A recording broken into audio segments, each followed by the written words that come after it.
kwangu tutete kidogo.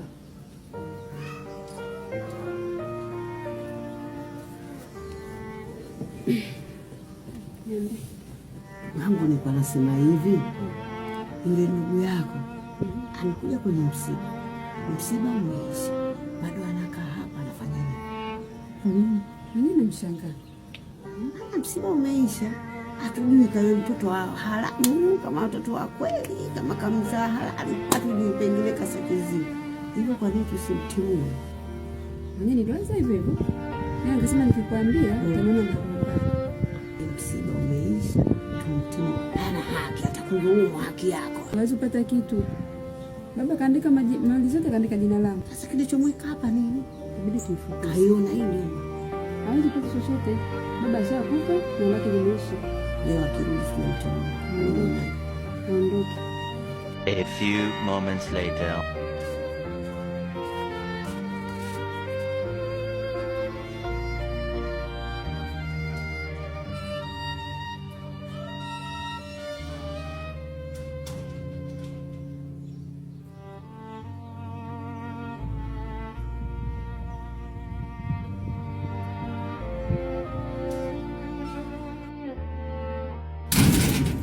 Simu yangu iko wapi?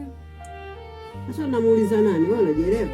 Wewe anachekesha ujue. Kwa mimi nachekesha kuuliza simu yangu iko wapi? Hivi kuna mlinzi wako huko ndani au? Nimkabidhi nani?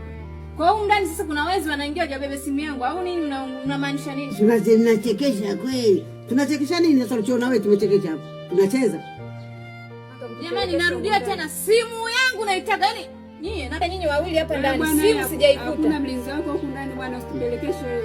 Usikupigie kelele sasa. Kweli akili mali. Yaani wewe simu wache ndani. Alafu uje tuulize sisi. Sisi hiyo simu yako tutaijua na umetuacha hapa tumekaa.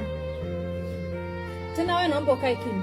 Kwa sababu hapa naongea mimi nipo kwa babangu. Kwani nauliza na uhuru na hii nyumba simu yangu iko wapi? Baba gani kwanza unasema baba ashakufa huko wewe? Yaani na wewe kama ni mtoto wa baba yetu. Unanichosha kweli. Eti niko kwa babangu. Wewe kwa babako, mimi niko kwa mwanangu. Hapa niko babangu na tamba ninavyojisikia na yani hata na saa 8 usiku nakuja hapa niko babangu. Wewe unaongea kama nani? Mimi ni mtoto wake. Mimi kama mzazi. Sawa. Sasa wewe mzazi, mimi huyu babangu hapa kwangu. Unaweka gani ni baba yako wewe? Unataka ni baba yako. Basi mkitaka hivyo nendeni makaburini mkafufue kwamba muuliza huyu mtoto wako. Wewe mwenye shida ya baba, nenda kaburini. Baba, nionyeshe babangu nani? Au kwa mama yako, mama. Baba yangu mimi nani? Lakini huyu kwa kubambikiza mwenzio. Unakaa hapo na ngangana, msiba shoro na ngangana kitu gani? Msiba ushaisha na kitu gani? Baba ashakufa na lako limeisha na lake limeisha. Si kwanza tukutambua. Shoga yangu hapa utambuliki. Na hapa upati kitu. Umeona? Toka yuko hapa namuona mpaka sasa hivi. Wewe ulikuwa wapi usije? Unakuja umevosikia babako kafa ndio unakuja kufuata mali. Yaani wewe umezeka vibaya toka akili. Wewe ana sheria unajua. Haki ipo kokote kanisani kwambie. Haki gani lazima wewe? Haki gani? Hivi wewe sheria unaijua wewe? Haki kaandikwa huyu. Sasa hiyo sheria gani unaijua? Unaongea tu. Hata jana ongea nini? Kwanza niwaambieni, mamangu ana hela, mamangu ana pesa, sina shida ndogo ndogo, lakini sasa hapa niko babangu nakuja muda wote. Kwanza sina hizo shida ndogo ndogo. Sasa mamako angekuwa na hela, wewe ulipomsikia yule mzee kadondoka ungekuja. Mbio anakuja kwa mamako mwenyewe. Nenda huko. Mamako ana hela. Wewe kuja tukuleta hapa nini? Hapa kwa babangu ndio. Baba yako hapa tumekujua wewe. Ni babangu ndio. Kwani wewe mnasemaje? Tunakujua wewe. Wewe usinisukume huko bana. Tunakujua sisi wewe. Wewe hapa kwetu. Kwani kwa baba yangu. Sikujui. Anakujua nani? Kwani nyinyi mnatakaje? Wewe. Hai.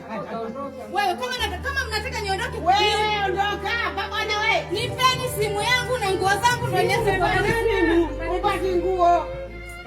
Koko. Siondoki baba wangu.